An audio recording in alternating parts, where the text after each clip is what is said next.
So here, starting with the next section, new section, that is again one of the important section from the mathematics, which is called as function. तर हे जे topics आहेत, calculus असेल, function असेल, limits, डेरिव्हेटिव्स, इंटिग्रेशन्स वगैरे, हे sections initially 11th point of view विचार करता ते सुरुवातीला तुम्हाला थोडेसे डिफरंट वाटतील, डिफिकल्ट वाटतील, पण ते नाही आहेत तसे. याचं कारण की याच्यातल्या मॅक्झिमम कन्सेप्ट या तुमच्यासाठी न्यू आहेत. 10th पर्यंत तेच जे मॅथमॅटिक्सचं रिपिटेशन आहे, त्याच्यापेक्षा काहीतरी हा वेगळा ट्रॅक असणारा सेक्शन आहे. आणि नो डाऊट तो सायन्स फील्डमध्ये सगळ्यात युजफुल सेक्शन हा आहे, फंक्शन आणि कॅल्क्युलसचा. मग इवन याच्यामध्ये जरी इनिशियल लेवलला तो डिफरंट वाटत असला तरी पण एकदा त्याचं अंडरस्टँडिंग झालं की खूप इझी आहे. आणि हा कन्सेप्टचा सेक्शन आहे, त्यामुळे याच्यावरती पाठांतरापेक्षा जास्त स्ट्रेस हा तुमच्या कन्सेप्ट क्लिअरन्सवरती राहणं गरजेचं असतं. Okay, so now will go with the function. What is mean by function?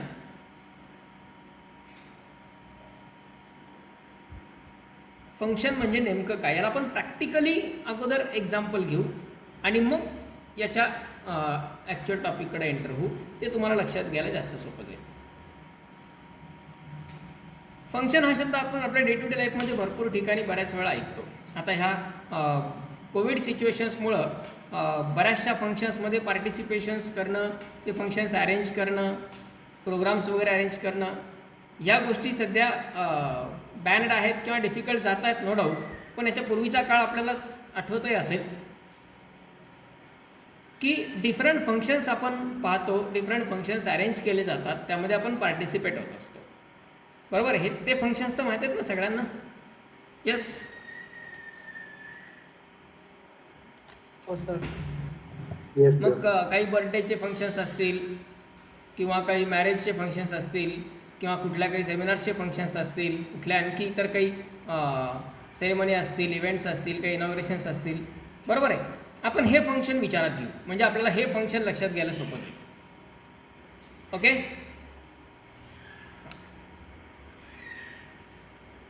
मग आता समजा एखादं फंक्शन आपल्याकडं अरेंज केलेलं आहे आपल्या घरी. त्या फंक्शनला आपण काही लोकांना इन्व्हाइट करतो. ते कोण लोक असतात ज्यांना आपण इन्व्हाइट करतो? रिलेटिव्स. करेक्ट, बरोबर आहे. रिलेटिव्स म्हणजे थोडक्यात असे लोक की जे आपल्या रिलेशनमध्ये आहेत. बरोबर आहे, जे कुठल्या ना कुठल्या रिलेशनमध्ये आपल्या आहेत. मग ते आपले फ्रेंड्स असतील, ते आपले रिलेटिव्स असतील. बरोबर आहे, कुठल्या ना कुठल्या माध्यमातून जे लोक आपल्या रिलेशनमध्ये आहेत त्यांनाच आपण फंक्शनमध्ये बोलवतो ना. बरोबर आहे, की असं काही होतं का की आपण निघतो सकाळी घरामधनं बाहेर, रस्त्यानं कोणी आपलं दिसलं की ओ आज या आमच्याकडे, आज आमच्या बड्डे आहे, असं होतं का? ते कुणी अनोळखी लोक आपला दिसले ज्याचा आपला काही रिलेशन नाही, काही संबंध नाही, अशा लोकांना बोलवतो आपण फंक्शनला? नाही. आले कुणी असे तर आपण आकलून देतो त्यांना. बरोबर आहे, जे लोक रिलेशनमध्ये आहेत त्याच लोकांना आपण फंक्शनमध्ये बोलवतो. ओके, पहिला पॉईंट म्हणजे फंक्शनमध्ये येणारा प्रत्येक व्यक्ती हा आपल्या कुठल्या ना कुठल्या रिलेशनमध्ये असतोच. Is it correct?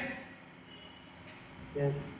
फंक्शनमध्ये येणारा प्रत्येक व्यक्ती आपल्यासोबत कुठल्या ना कुठल्या तरी रिलेशनमध्ये असतोच.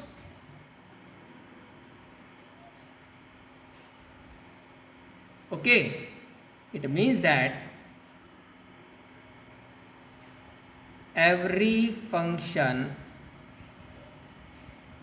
is a relation. फंक्शनमध्ये येणारा प्रत्येक व्यक्ती हा आपल्या रिलेशन मधला असतो. हे तर लक्षात राहू शकतं आपल्या, बरोबर. आणि तीच पहिली कन्सेप्ट आहे आपली, every function is a relation. प्रत्येक फंक्शन हे रिलेशन असतंच. फंक्शनमध्ये येणारा प्रत्येक व्यक्ती हा आपल्या रिलेशन मधलाच असतो. क्लिअर? बरोबर आहे. येस. त्यानंतर पण असं होतं का की रिलेशन मधल्या सगळ्याच लोकांना आपण फंक्शनला बोलवतो? नाही. असेही काही लोक असतात ना जे आपल्या रिलेशनमध्ये असतात पण आपण त्यांना फंक्शनला नाही बोलवत. मला कुठं बोलवलं त्याने? मला पत्रिकाच दिली नाही, मला इन्व्हिटेशनच दिलं नाही, त्याच्याकडे कार्यक्रम होता तो, मी नाही बोलणार त्याला.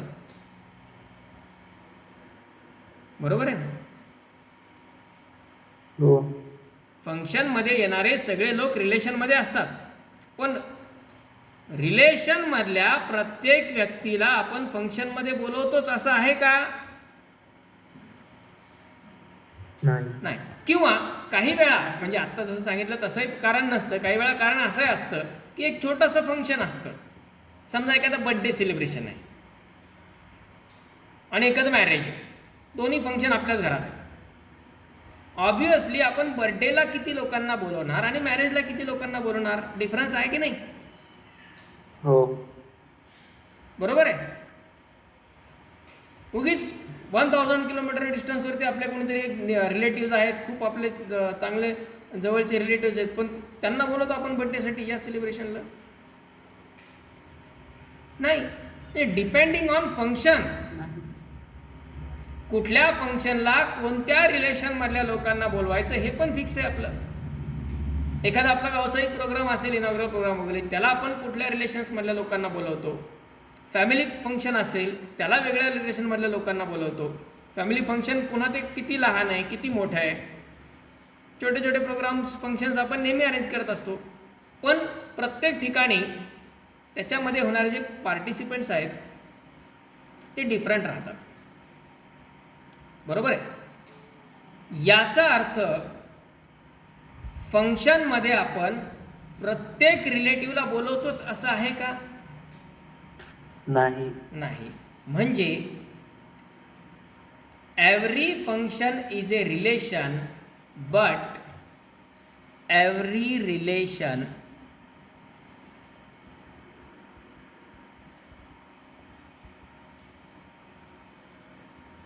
may not be a function. Every function is a relation but every relation may not be a function. म्हणजे फंक्शनमध्ये येणारा प्रत्येक व्यक्ती हा आपल्या रिलेशन मधलाच असतो पण आपल्या रिलेशन मधल्या प्रत्येक व्यक्तीला आपण फंक्शनसाठी बोलवूच असं नाही. 2 पॉइंट्स क्लिअर झाले? बरोबर. Every function is a relation but every relation may not be a function. आता आपण आपल्या फंक्शनच्या टॉपिकच्या कन्सेप्टकडे वळूया. त्या 2 कन्सेप्ट म्हणजे हेच 2 वाक्य आहेत. पहिलं वाक्य की प्रत्येक फंक्शन हे रिलेशन असावंच लागतं, ते असतंच. रिलेशन असल्याशिवाय फंक्शन होत नाही. रिलेशन असल्याशिवाय फंक्शन होत नाही. पण रिलेशन आहे याचा अर्थ ते फंक्शन होईलच असं नाही. Every relation may not be a function. प्रत्येक रिलेशन हे फंक्शन असेलच असं नाही. पण प्रत्येक फंक्शन हे मात्र रिलेशन असतंच. ओके, मग आता फंक्शनमध्ये आणि रिलेशनमध्ये काय फरक आहे? कुठल्या प्रकारचे रिलेशन फंक्शन असू शकतात आणि कुठल्या प्रकारचे रिलेशन हे फंक्शन नसतात हे आपल्याला पाहायचं आहे. त्यासाठी रिलेशन म्हणजे काय? समजा ए हा सेट आहे ज्याच्यामध्ये हे एलिमेंट्स आहेत 1 2 3 4. बी हा सेट आहे ज्याच्यामध्ये हे एलिमेंट्स आहेत suppose A B C D E. Okay, A आणि बी हे दोन सेट आहेत.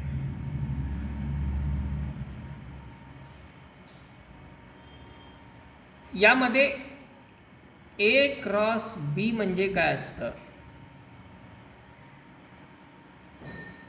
ज्यांना रिलेशन्सच्या कन्सेप्ट माहिती नसतील त्यांचं तोही पार्ट याच्यामध्ये क्लिअर होऊन जाईल आता, कारण आपण प्रत्येक स्टेजला दोन्हीचं कंपॅरिझन करत जाणार आहेत. ए क्रॉस बी म्हणजे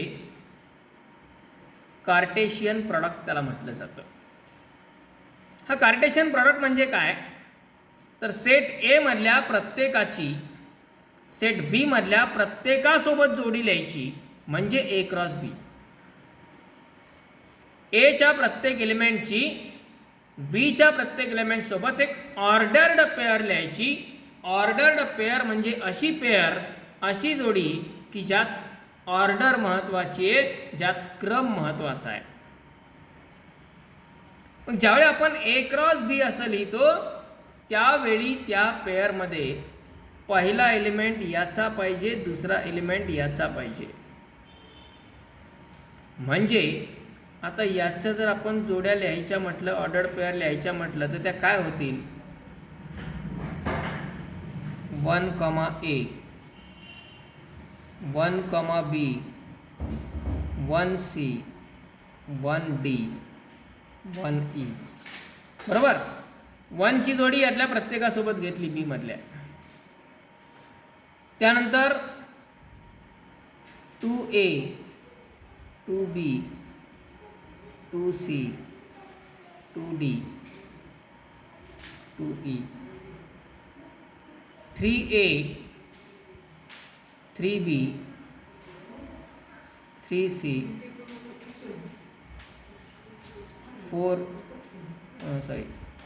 3D 3E. 4A 4B 4C 4D 4E. बरोबर, याला म्हणणार आपण Cartesian product A cross B. It is the set of all possible ordered pairs from A to B. यातला प्रत्येक पहिला एलिमेंट हा सेट एचा आहे, प्रत्येक दुसरा एलिमेंट हा सेट बी मधला आहे, आणि ए टू बी अशा आपण पेअर्स लिहिल्या आहेत. हा झाला कार्टेशियन प्रॉडक्ट ए क्रॉस बी. या सेटचा कोणताही subset, any subset of A cross B is called a relation R from A to B. Relation म्हणजे काय असतं? Any subset of A cross B. म्हणजे याचा कोणताही सबसेट. कोणताही सबसेट म्हणजे काय की थोडक्यात आर या रिलेशनमध्ये यातल्याच जोड्या येतात, या ए क्रॉस बी मधल्याच. सगळ्याच येतील असं नाही, काही काही येऊ शकतात, डिपेंड आहे रिलेशनवरती. म्हणजे समजा आपण यातल्या कोणत्याही रँडमली जोड्या घेतल्या या प्रकारे 1 ए 1 बी 2, C, 3, D, 3, E झालं. कोणत्याही आणि किती, फक्त त्या यातल्याच घ्यायच्या. याचा कोणताही सबसेट म्हणजे रिलेशन असतं. ओके. येस. आता यामध्ये रिलेशन्सला असं सेट रिप्रेझेंट करण्याऐवजी आणखी एक मार्ग आपण वापरत असतो, तो म्हणजे ॲरो डायग्रामचा, की ज्याने कन्सेप्ट लक्षात यायला सोपं जातं.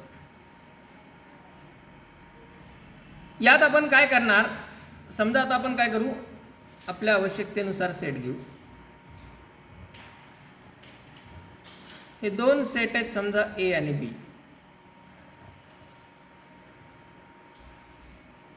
ज्यात ए या सेटमधले एलिमेंट्स आहेत 1, 2, 3, 4, 5 आणि बी या सेटमधले एलिमेंट्स आहेत A, B, C, D, E, F, G. Okay.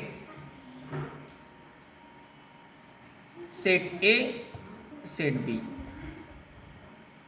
यात यांचे रिलेशन्स आपण जे दाखवत असतो ते या प्रकारे ॲरोनं आपण दाखवतो.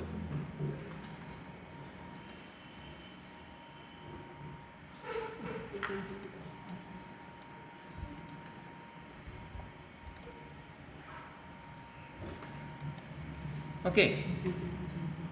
समजा 1 is related with B, 2 is related with D, 3 is related with C, 4 with E, असं काहीतरी रिलेशन आपण घेतलं, किंवा 4 with F अगेन.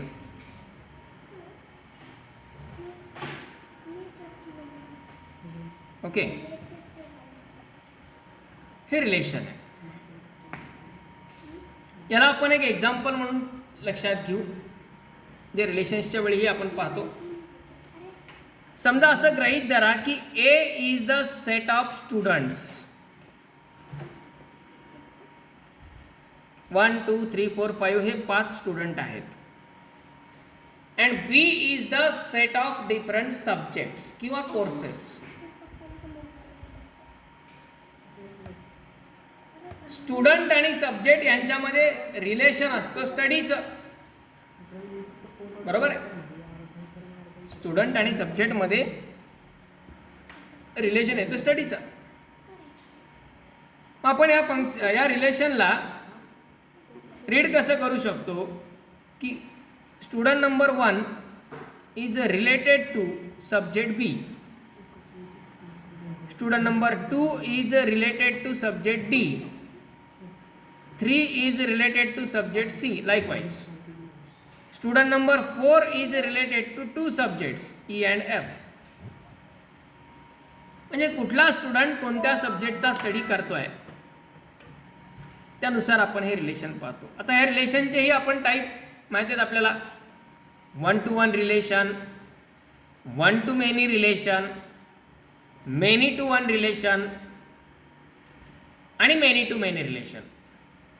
हे 4 टाईप आपल्याला माहिती आहेत रिलेशनचे. हे रिलेशन कोणत्या टाईपचे बरं? Can anybody? Yes. 1 to many. 1 to many. 1 to many, बरोबर आहे. यातला एक एलिमेंट इकडं एकापेक्षा जास्त एलिमेंटला रिलेटेड आहे, म्हणजे हे झालं 1 to many. एक एक जर एकाशीच रिलेटेड असता तर 1 to 1, बरोबर आहे.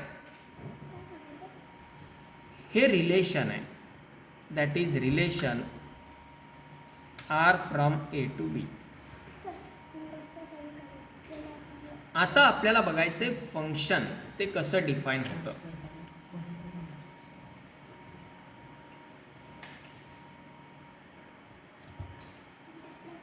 आता हे रिलेशन जे आहे याच्यात आपल्याला माहीत आहे की 1 2 3 4 हे स्टुडंट एकतरी सब्जेक्टचा स्टडी करतायत. 5 नंबरचा जो स्टुडंट आहे तो एकाही सब्जेक्टला रिलेटेड नाही आहे. बरोबर आहे. 5 नंबरचा स्टुडंट एकाही सब्जेक्टला रिलेटेड नाही आहे. तो एकाही सब्जेक्टचा स्टडी करत नाही आहे. त्यानंतर सब्जेक्ट ए आणि सब्जेक्ट जी यांचा स्टडी करणारा एकही स्टुडंट नाही आहे. हे आपण या डायग्रामवरून सांगू शकतो. 4 नंबरचा स्टुडंट 2 सब्जेक्टचा स्टडी करतोय. ओके. लाईकवाईज हे रिलेशन आपण डिस्क्राईब करतो. यातला आपला प्रत्येक क्वेश्चन आपण डिस्कस ऑलरेडी रिलेशन्सच्या वेळी केलेला पण आहे.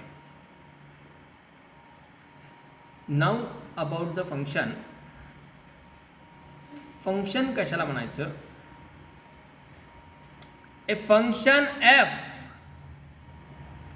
From A to B. A function f from A to B is a relation म्हणजे फंक्शन हे रिलेशन असतंच. Every function is a relation. A function f from A to B is a relation from A to B. F हे असं function आहे ए to बी असणारं की ते relation असतंच. पण सगळे रिलेशन हे फंक्शन असतात का? नाही. मग कुठले रिलेशनला आपण फंक्शन म्हणू शकतो? F from A to B is a relation from A to B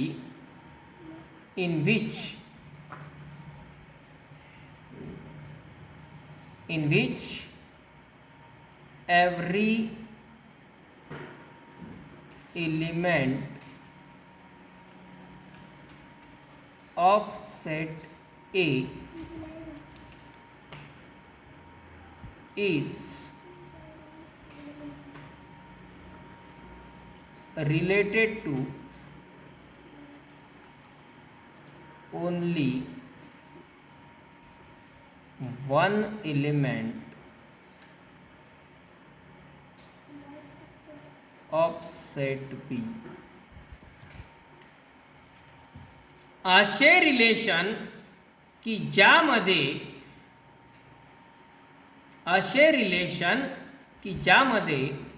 set ए चा प्रत्येक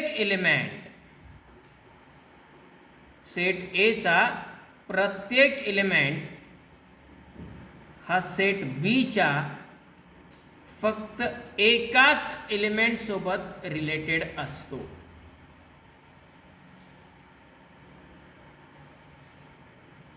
असं जे रिलेशन असतं त्याच रिलेशनला आपण फंक्शन म्हणणार.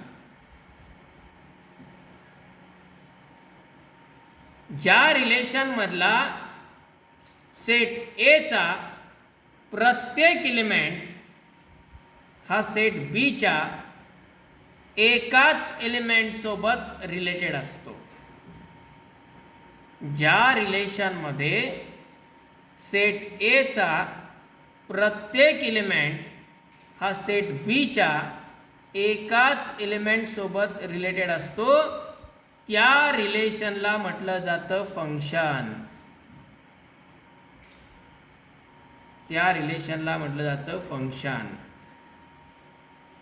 म्हणजे काय? याच्यामध्ये 2 पॉइंट आहेत ॲक्च्युली. पहिला पॉइंट म्हणजे every element of set A is related. हा फॅक्टर खूप महत्त्वाचा आहे. Every element of set A is related म्हणजे जर ते रिलेशन फंक्शन व्हायचं असेल तर सेट ए मधला प्रत्येक एलिमेंट रिलेटेड असणं गरजेचं आहेच. सेट ए मधला प्रत्येक एलिमेंट रिलेटेड पाहिजे. आता इथे 5 रिलेटेड आहे का? नाही. नाही. 5 हा एलिमेंट कुणाशीही रिलेटेड आहे का? नाही. आणि त्यामुळे हे पूर्ण जे आहे ते रिलेशन आहे पण फंक्शन नाही. हे रिलेशन आहे, रिलेशनमध्ये काही चालतंय, पण फंक्शन म्हणजे काहीतरी विधायक कार्य व्हायला पाहिजे. Sir every element of set A is related. हा एक पॉईंट आपण आधी विचारात घेतोय, त्यामुळे पूर्ण कन्सेप्ट समजून घ्या. एक पाय जमिनीवर टेकायच्या आधी दुसरा पाय आपण जर उचलला तर तोंडावर पडणार. त्यामुळं 1 बाय 1 स्टेप बाय स्टेप आधी पूर्ण कन्सेप्ट लक्षात घ्या. काय पॉईंट आहे आपला पहिला? Every element of set A is related. Set ए चा प्रत्येक एलिमेंट रिलेटेड पाहिजेच, तरच ते रिलेशन फंक्शन होऊ शकतं. ही पहिली कंडिशन. होऊ शकतं असं म्हणतोय, झालंय असं म्हणत नाही मी, कारण दुसरी कंडिशन पण सॅटिस्फाय होणं गरजेचं आहे. सगळे रिलेशन फंक्शन नसतातच. सगळ्या रिलेटिव्हला आपण फंक्शनला त्या पर्टिक्युलर बोलवतच नाही, बरोबर आहे. काहीच रिलेशन असे असतात जे फंक्शन होऊ शकतात. मग असे रिलेशन कोणकोणते? तर सेट ए मधला प्रत्येक एलिमेंट रिलेटेड असणं गरजेचं आहे. फंक्शन म्हणजे कार्य, काहीतरी विधायक कार्य पूर्ण व्हायला पाहिजे की नाही. आता 5 स्टुडंट आहेत, 4 जण बिचारे अभ्यास करत आहेत आणि 1 जण काहीच करत नाही, त्यांना डिस्टर्ब करत सुटलाय. फंक्शन होईल? नाही. बरोबर आहे. लक्षात घ्या, फंक्शन जर व्हायचं असेल तर प्रत्येक जणांना कुठे ना कुठे रिलेटेड असणं गरजेचं आहे. म्हणजे हे जे स्टुडंट आहेत, रिलेशन्सच्या वेळी आठवत असेल काही जणांना सांगितलेलं, जे स्टडी न करणारे स्टुडंट असतात ते खूप त्रासदायक असतात, कारण ते रिलेशनला फंक्शन सुद्धा होऊ देत नाहीत. ते फक्त रिलेशन ठेवतात, त्याला कुठलंही फंक्शन होऊ देत नाहीत. आणि त्याच्यामुळं असा एक जरी एलिमेंट त्याच्यात असला सेट ए मध्ये की जो बीच्या एकाही एलिमेंटला रिलेटेड नाही, तर ते रिलेशन फंक्शन होणार नाही. पहिला पॉइंट क्लिअर झाला? हो. ज्या रिलेशनमध्ये सेट ए चा प्रत्येक एलिमेंट रिलेटेड आहे, ज्या रिलेशनमध्ये सेट ए चा प्रत्येक एलिमेंट रिलेटेड आहे, ते रिलेशन फंक्शन होऊ शकतं. ओके. पण तो रिलेटेडही कसा पाहिजे? Related to only 1 element of set B. Related to only 1 element of set B म्हणजे काय? आता पहा, 1 हा एलिमेंट सेट बीच्या किती एलिमेंट सोबत रिलेटेड आहे? 1. एकच. 1. 2 हा एलिमेंट किती एलिमेंट सोबत रिलेटेड आहे? 1. 1. 3 हा एलिमेंट किती एलिमेंट सोबत रिलेटेड आहे? 1. आणि 4 हा एलिमेंट किती एलिमेंट सोबत रिलेटेड आहे?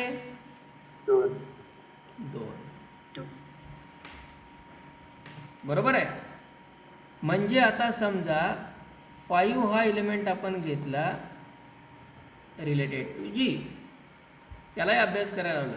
चल, तुझ्यामुळं फंक्शन होत नाही आहे ना.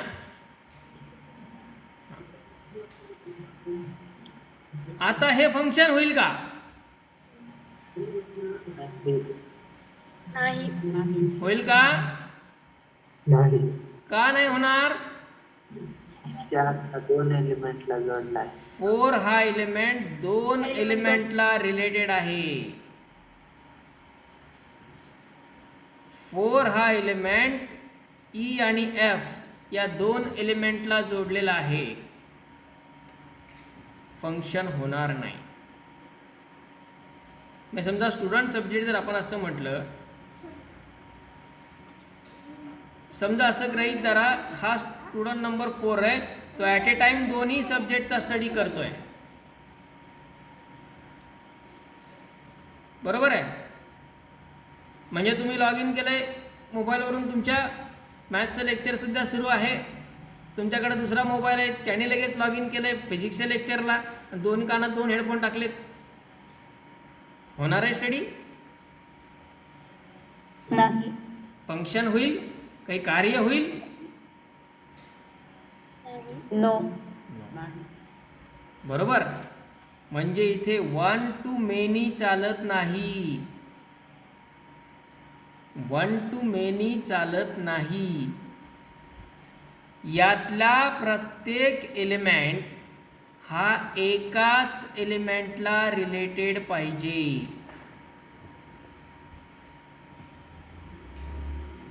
तरच त्या रिलेशनला आपण फंक्शन म्हणू शकतो. मग हे फंक्शन आहे का? नाही. आधी कुणामुळं नव्हतं? 5 मुळं नव्हतं, कारण तो कुणाशीच रिलेटेड नव्हता. बरोबर. त्याला आपण रिलेशन दिलंय, जोडला जी सोबत, जीचा अभ्यास कर म्हटलं. पण तरीही हे रिलेशन फंक्शन झालं का? त्यांनी पहिली कंडिशन सॅटिस्फाय केली, पण दुसरी कंडिशन काय? तर हा जो 4 आहे तो एकाच वेळी 2 एलिमेंट सोबत रिलेटेड आहे. नाही चालणार, नाही होणार फंक्शन ते. बरोबर. फंक्शन होण्यासाठी काय आवश्यक आहे? पहिली गोष्ट, सेट ए चा प्रत्येक एलिमेंट रिलेटेड पाहिजे, आणि दुसरी गोष्ट, तो सेट बी च्या एकाच एलिमेंटला रिलेटेड पाहिजे. ओके. मग आता मी इथे आणखी एक डायग्राम काढतो.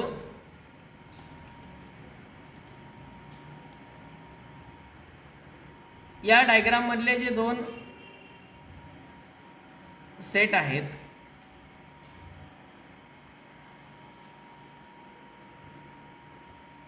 समजा सेट ए मध्ये एलिमेंट्स आहेत 1 2 3 4 5, आणि बी मध्ये आहेत समजा तेच A B C D E F G. Okay. हा सेट ए, हा set B.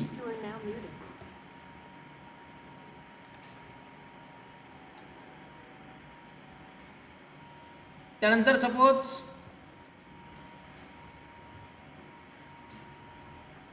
1 is related to B, 2 is related to D, 3 is also related to D, 4 is related to E, 5 is related to F. आता मला सांगा,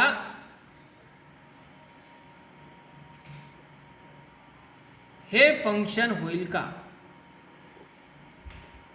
हो. हे function होईल का? नाही.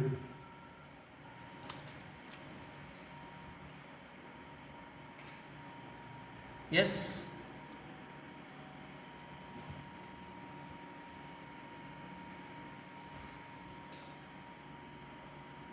होईल? नाही. का नाही होणार?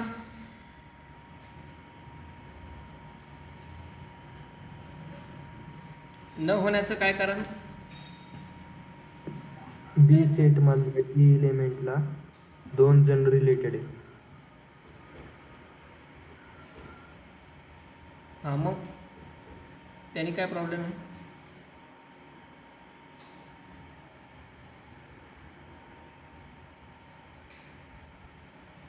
वन हा एलिमेंट किती एलिमेंट सोबत रिलेटेड आहे? 1 एकच. टू हा एलिमेंट किती जणांसोबत रिलेटेड आहे? 1 थ्री किती जणांसोबत रिलेटेड आहे? 1 फोर किती जणांसोबत रिलेटेड आहे? 1 फाईव्ह किती जणांसोबत रिलेटेड आहे? 1 झालं की काम. यातला एकही एलिमेंट एकापेक्षा जास्त एलिमेंट सोबत रिलेटेड आहे का? नाही. कंडिशन लक्षात घ्या, कन्फ्युजन इथेच होतं. आपल्याला सांगितलंय असं, आपण विचार करतो असा. काय सांगितलंय? बी बद्दल कुठं काय अडचण आहे आपल्याला? बीचं काय होऊ द्या. बी मधला, यात असं कुठं म्हटलंय का की बी मधला प्रत्येक जण रिलेटेड पाहिजे, असं म्हटलंय का? या रिलेशनला आपण फंक्शन नाही या क्रायटेरियामध्ये टाकण्यासाठी ह्या बीचा कुठं काही प्रॉब्लेम झालाय का आपल्याला? नाही.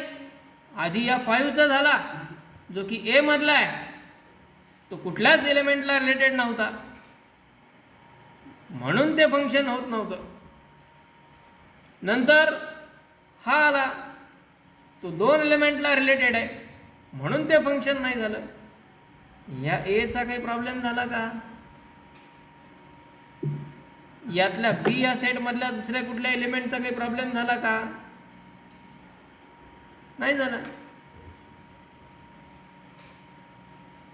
डायरेक्शन लक्षात घ्या. कंडिशन काय? या एक्झाम्पल मध्ये बघा, ए चा प्रत्येक एलिमेंट रिलेटेड आहे का? हो. आहे. ए चा प्रत्येक एलिमेंट एकाच एलिमेंटला रिलेटेड आहे का? प्रत्येकाला एकच इमेज आहे, बरोबर आहे. थोडक्यात ए या सेट मधल्या प्रत्येक एलिमेंटला एकच इमेज पाहिजे, एकापेक्षा जास्त इमेजेस नको आहेत. म्हणजे फरक काय बघा, एकाच स्टुडंटनी ॲट ए टाइम 2 सब्जेक्टचा स्टडी करणे. काही कार्य होऊ शकेल, काही फंक्शन होऊ शकेल, नाही. पण असं घडू शकतं ना की 2 स्टुडंट एकाच वेळी एका सब्जेक्टचा स्टडी करतायत. याला काही प्रॉब्लेम आहे का? हो. नाही. बरोबर आहे. 2 स्टुडंट एका वेळी एका सब्जेक्टचा स्टडी करतायत, होऊ शकतं. इव्हन 2 काय, सगळे 5च्या 5ही स्टुडंट जर इथे समजा एका सब्जेक्टला जोडले तरी काही प्रॉब्लेम नाही आहे. म्हणजे फरक लक्षात घ्या. 1 to many नाही चालणार, पण many to 1 चालू शकतं. बरोबर आहे. 1 to many जमणार नाहीये, पण many to 1 मात्र जमेल. हा महत्वाचा फरक आहे रिलेशन मधला आणि फंक्शन मधला. की सेट ए च्या प्रत्येक एलिमेंटला सेट बी मध्ये एकच इमेज पाहिजे. पण सेट बी मध्ये असं काही कंपल्शन नाही आहे. हे रिलेटेड नसले तरी चालतात, किंवा एकाच एलिमेंटला एकापेक्षा जास्त रिलेटेड आहेत तेही चालतं, काही प्रॉब्लेम नाही. Okay. That's the difference between relation and function. म्हणजे हे रिलेशन फंक्शन नाही, पण हे रिलेशन फंक्शन आहे. रिलेशन तर दोन्ही आहेत. हा 5 जोडला नसता तरी ते रिलेशन राहिलंच असतं. रिलेशनला काही प्रॉब्लेम नाही. बरोबर आहे ना. आता बरेच स्टुडंट असतात ना, सब्जेक्ट घेतात पण अभ्यासच करत नाहीत. सब्जेक्ट घेतात म्हणजे त्या सब्जेक्टसोबत त्यांचं रिलेशन आहे, पण अभ्यासच करत नाहीत. काहीच कार्य होणार नाही. No function. ओके. पण असे सब्जेक्ट जरी काही असले की ज्याचा कुणीच अभ्यास करत नाही, चालतं. त्याच्यामुळे ते सब्जेक्टला काही प्रॉब्लेम नाही आहे, त्या फंक्शनला काही प्रॉब्लेम नाही आहे. पण जर स्टुडंट एक जरी असा असला, इट इज नॉट रिलेटेड, तर ते फक्त रिलेशन होतं. ते पूर्ण फक्त रिलेशन होतं, फंक्शन होत नाही. गॉट दिस? येस. म्हणजे आपण असं म्हणू शकतो, 1 to many relation can never B a function. इथे आपण काय म्हणू शकतो पॉइंट? 1 to many रिलेशन हे कधीच फंक्शन होऊ शकणार नाही. आता रिलेशनचे टाइप्स,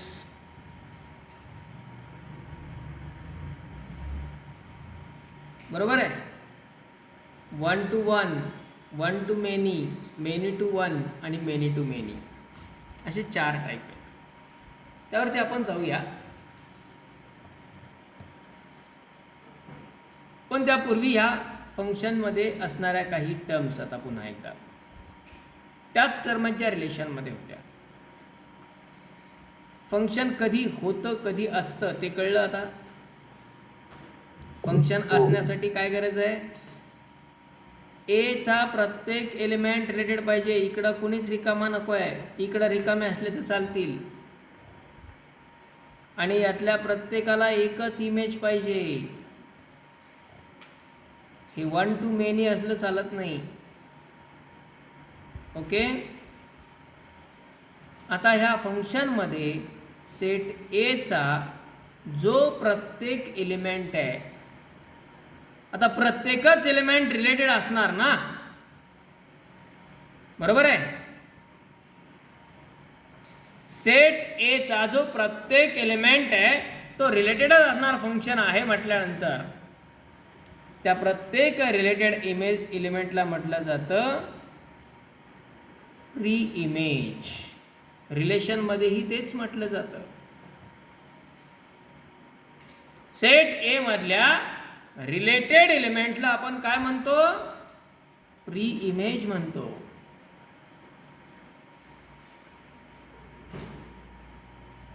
आणि सेट बी मधल्या रिलेटेड एलिमेंटला आपण काय म्हणतो? इमेज. म्हणजे रिलेशन मध्ये तेच फंक्शन मध्ये. फक्त फरक हा की सेट ए मधला इकडे एखादा एलिमेंट असा असू शकतो की जो प्री इमेज नाही, पण फंक्शन जर असेल ते, तर हा प्रत्येकच एलिमेंट प्री इमेज असतो. हा प्रत्येक जण इमेज असेलच असं नाही,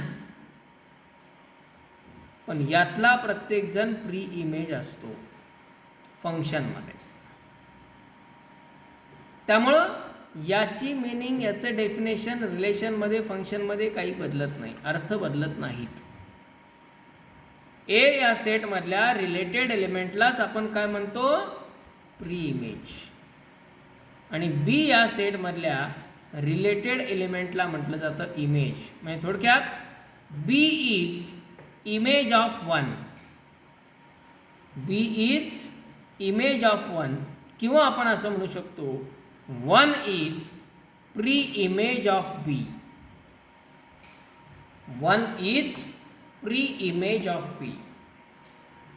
किंवा 2 is preimage of D किंवा D is image of 2 and 3. Okay.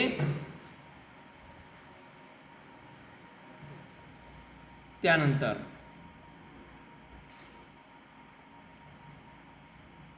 ज्या 3 टर्म रिलेशनमध्ये पण आहेत, फंक्शनमध्ये पण आहेत, ते म्हणजे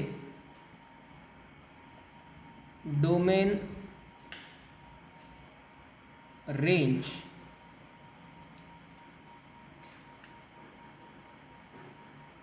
आणि कोडोमेन.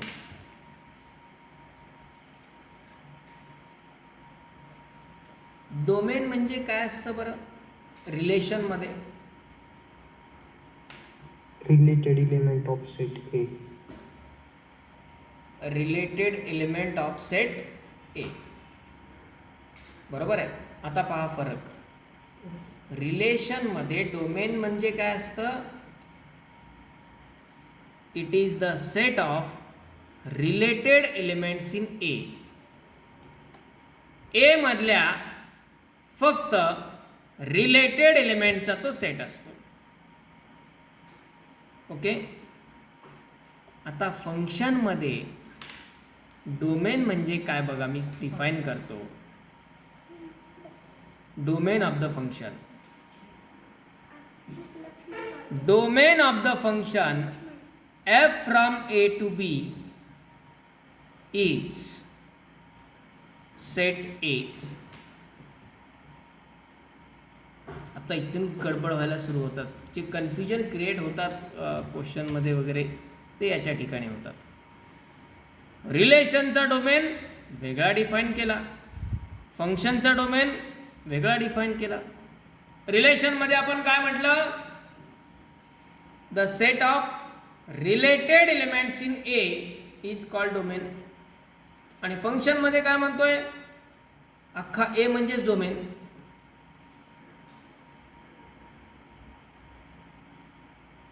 ओके. असं का? बेसिक अर्थ बदललेला नाहीये, मूळ कन्सेप्ट जी आहे ती बदललेली नाहीये.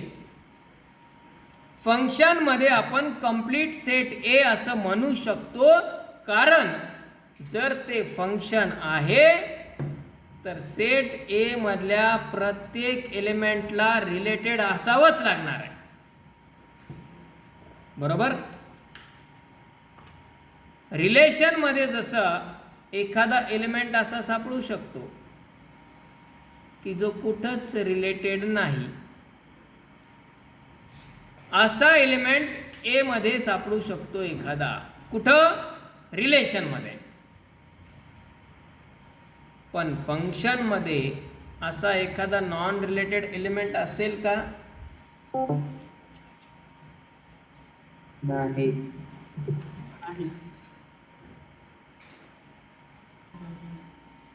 रिलेशन जरी असेल तर तिथेही आपण रिलेटेड एलिमेंटच घेतोय ए चे.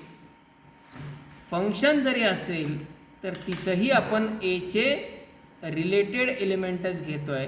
पण फरक हा की फंक्शन जर असेल तर ए चे सगळे एलिमेंट रिलेटेड असतातच.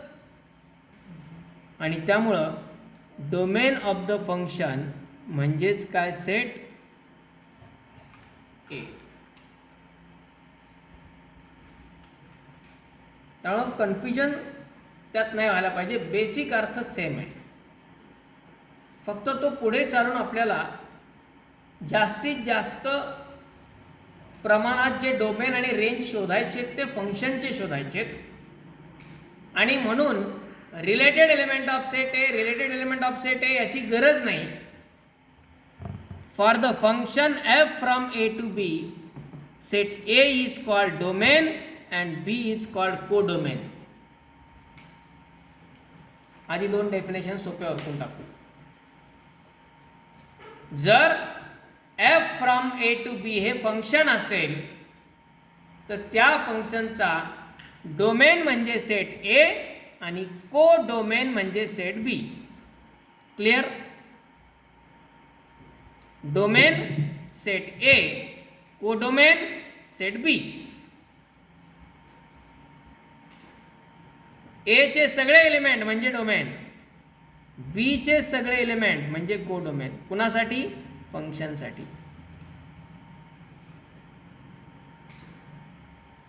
आता कोडोमेनची तर व्याख्या रिलेशनमध्ये पण तीच आहे.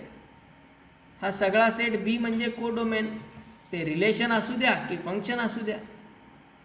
कुठे सिमिलॅरिटी आहे, कुठे डिफरन्स आहे, हे कंपॅरिझन गरजेचं आहे. कोडोमेन दोन्ही ठिकाणी सेम आहे सेट बी, ते रिलेशन असू द्या किंवा फंक्शन असू द्या, पण डोमेन फरक आहे. फंक्शनसाठी डोमेन म्हणजे पूर्ण सेट ए आणि रिलेशनसाठी डोमेन म्हणजे ए चे फक्त रिलेटेड एलिमेंट्स. ए चे फक्त रिलेटेड एलिमेंट्स. आता राहिला प्रश्न रेंजचा. रेंज म्हणजे काय? सेट बी चे रिलेटेड एलिमेंट जे रिलेशनमध्ये तेच फंक्शनमध्ये, रेंजसाठी पण. त्यामुळे फंक्शन जरी व्यवस्थित लक्षात घेतला तरी रिलेशनच्या कॉन्सेप्ट त्यामध्ये क्लिअर होतात. सेट बीच्या फक्त इमेजेसचा सेट म्हणजे रिलेटेड एलिमेंटचा सेट म्हणजे रेंज. रिलेशनमध्ये पण हीच डेफिनेशन, फंक्शनमध्ये पण हीच डेफिनेशन. म्हणजे इथे जर आपण रेंज लिहिली तर रेंजमध्ये कोणकोणते एलिमेंट येतील? बी, सी येईल का? ए येईल का? नाही. डी, हो. ई, येईल. एफ, हो. येईल. जी, हो. जी येईल? नाही. Range is the set of all related elements in B. B मधल्या रिलेटेड एलिमेंटचा सेट म्हणजे रेंज. रिलेशनमध्ये पण तीच डेफिनेशन आहे, फंक्शनमध्ये पण तीच डेफिनेशन आहे. या दोघांच्या डेफिनेशनमध्ये काही बदल नाही आहे. रिलेशनमध्येही तेच, फंक्शनमध्येही तेच. फक्त बदल आहे तो डोमेनच्या डेफिनेशनमध्ये, तोही कन्सेप्च्युअली चेंज नाही आहे, फक्त यात बदल आहे. रिलेशनमध्ये डोमेन लिहिताना फक्त ए चे रिलेटेड एलिमेंट घ्यायचे असतात. फंक्शनमध्ये डोमेन लिहिताना पूर्ण सेट ए घ्यायचा असतो, कारण ए चे सगळेच रिलेटेड असतात. Okay, that's the difference between domain, range and codomain. Domain म्हणजे सेट ए कंप्लीट, फंक्शनसाठी सांगतो हां, फंक्शनसाठी डोमेन म्हणजे सेट ए, कोडोमेन म्हणजे सेट बी, आणि रेंज म्हणजे बी चे फक्त रिलेटेड एलिमेंट. जे रेंजमध्ये आहेत तेच घ्यायचे, हे आउट ऑफ कव्हरेज गेले. ए, सी, जी कुठल्या स्टुडंटच्या कव्हरेजमध्ये ते नाही आहेत, ते आउट ऑफ रेंज आहेत. आणि रेंजमध्ये असणारे कोण? बी, डी, ई आणि एफ. बी मधले फक्त रिलेटेड एलिमेंट म्हणजे रेंज. ओके, गॉट दिस? Yes.